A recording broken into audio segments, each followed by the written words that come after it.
fade, they know you got it. Hey, what's up? Ricky Carmichael here. Make sure you watch Whole Shots with Johnny. Put it in words, won't say a word till they announce it. What's up, guys? Malcolm Stewart. Make sure you guys watch Whole Shots with Johnny. There you go. You heard it first from Mookie himself. Let's go. Working on my trophy speech. My trophy speech. I'm just working on my trophy speech. My trophy speech. Jordan Smith here. Watch Whole Shots with Johnny. I'm just working on my trophy speech.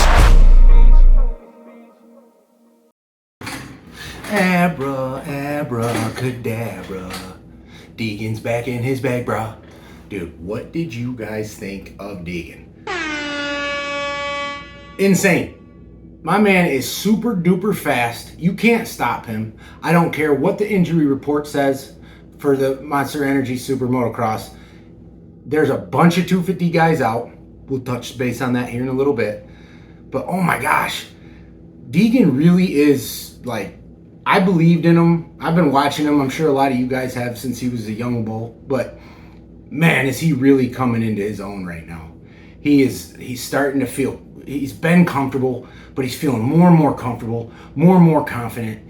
He's getting to the point where it's like, I can't imagine being any other race team or even Star Racing themselves. All the other riders just going back to their trucks at the end of the race like, man, how did he do it? Look, raw talent. You can't train for that. All of you guys have raw talent. But my boy Deegan is on a whole nother level. And he's special, man. He's very special to watch. I enjoy watching him. You could see the drive and the hunger in his riding style. Like he hasn't, a lot of these, I feel like a lot of these guys will get to a point in their career, Sexton, whoa, sorry, that they just kind of like, they get lazy or lackadaisical, or all these riders got to have some sort of higher confidence level, some sort of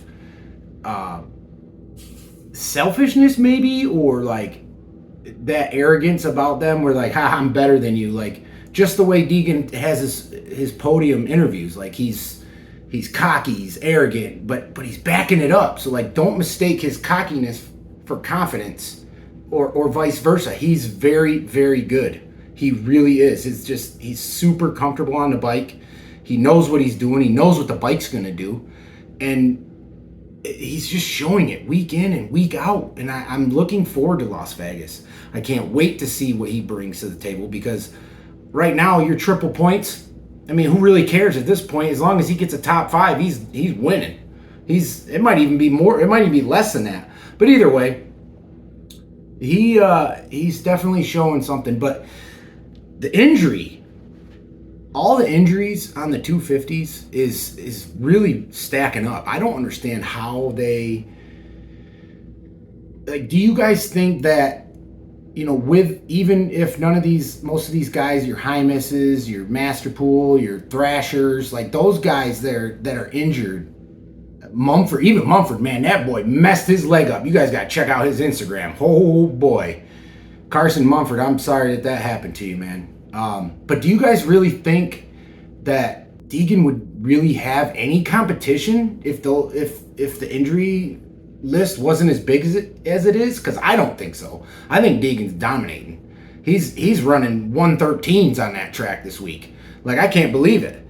And so let's leave it up to you guys to decide. Like, what do you think? Do you think Deegan's ready?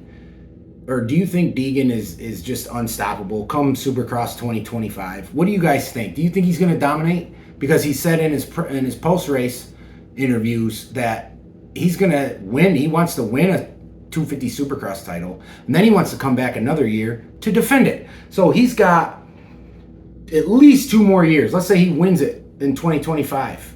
Then he's going to come back in 2026 to defend it. So we're looking maybe 2027 he's going to go to the 450s. But we got to stop all that banter. Like, let the kid live a little bit. He's only 18. Don't push him up to the 450 ranks right away. I mean, my man's got to be able to go to a bar and buy a beer before he should be able to jump up to the premier class of the 450s. Don't you agree? Uncle RJ, man, I am so upset that yet another big, horrific crash for you, man. Like, this is getting tough for you. Like, I honestly feel like you need to just hang the boots up and just stay on the grill cooking hamburgers and hot dogs for the family as Uncle RJ on your reunions. Because, man, let's face it, you are pushing it. You are pushing an envelope that is, it's out of your control. It's looking, I'm not taking anything away from RJ. I'm not taking any of his skills away, but is he riding over his head? What's he doing? He's trying so hard that he just keeps making mistake after mistake after mistake.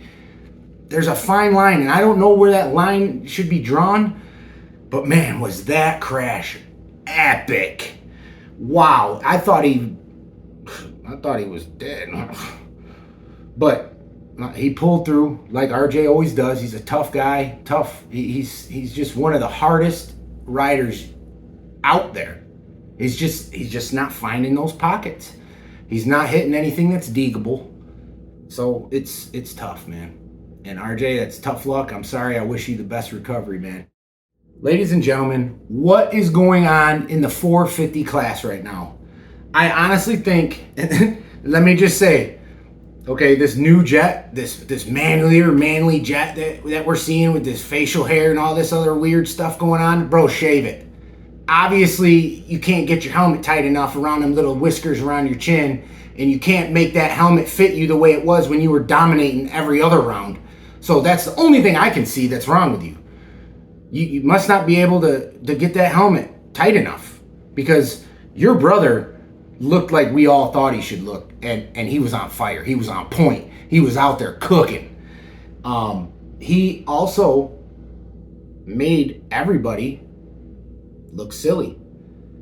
He definitely, Chase, I don't know what the heck is going on with you, man. Chase Sexton, if you guys watched his interview on Vital MX, what? Title 2-4, they covered a little bit of it and broke it down. So go check that out. But man, if they weren't, like, it was so awkward listening to Chase's interview. He was like calling himself a psychopath, and no, I'm not a psychopath. I'm a psychopath. No, I'm not. No, we had a meltdown during the week on Wednesday. I can't get the bike this, bike that. Like, for somebody that's in the shape that he's in, the ability that he has, the bike that he rides, the team that takes care of him, he sure does do a lot of complaining. Like, dude, pause. Let's just relax a bit. And I really think there's a lot more mental stuff going on in Chase Sexton's head than what he's leading on, because that second moto of the 450s, he was looking superb. He took it down. He won by 13 seconds. Oh, and quick track review. That track definitely favored motocross numbers, because if Chase wins by 13 seconds, if you look at the leaderboard, it was like the top 10 was anywhere from 13 to like 45 seconds, I think, behind. To me, those are motocross lap times in the leads that you develop. So Chase got that open track, he took off. But that's neither here nor there. He's got something else going on, because he is constantly complaining about the bike and about what they need to work on. And like, borderline, he kind of threw a little bit of shade on Team KTM as far as how they were managing and how they were handling the bike, and I guess maybe listening to what his suggestions were. It kind of threw me off a little bit, but his interview with Vital was a little disturbing, to say the least. But go check that out. Hunter, finally, good for you, bud. Points lead going into Vegas. Your brother's not too far behind, and you know the boy Beast Mode is coming in hot, and he's ready to grind. So just watch out for that, because you got a lot more competition as far as the points go coming into Vegas than the 250s do, because Deegan is just on a whole nother level. But look, Chase, drink some Act Right, man. Go down to Walgreens and get some of that high-test Triakin. You know what that is, right? Triakin like a man. Like, stop complaining. Just go out there and dominate. Like, you know how to do it, bro. Do it. Go. Show us what you're made of, because we all believe in you, man. You're a great rider. Snap out of it. Let's give Tomac, Jet, Hunter, let's give these guys something to really talk about, man. Show us who you are. Bring that motocross chase to the SuperMotocross. You only got one more round, and then you get a nice break, and you guys can eat your avocado toast and go play your rounds of golf. Like, just one more round. Give it all you got. Go in, show us who's boss, and let's have something nice to talk about next week when the final episode for the SuperMotocross comes on for Whole Shots. I really want to have a conversation next week about Chase being a savage and just straight dominating the 450 class, or at least getting the overall. You think we can do that? What do you guys think? You think Chase is sandbagging it a little bit? Let us know in the comments. Give us your thoughts. And as always, guys, make sure you share this with all of your people in Scandinavia. All right? This is Johnny from Whole Shot. Peace. Cause I kept the faith, keeping the faith. I know you got it. Out of my way, give me some space, just family around me. Put it in work, won't say a word, tell the enough.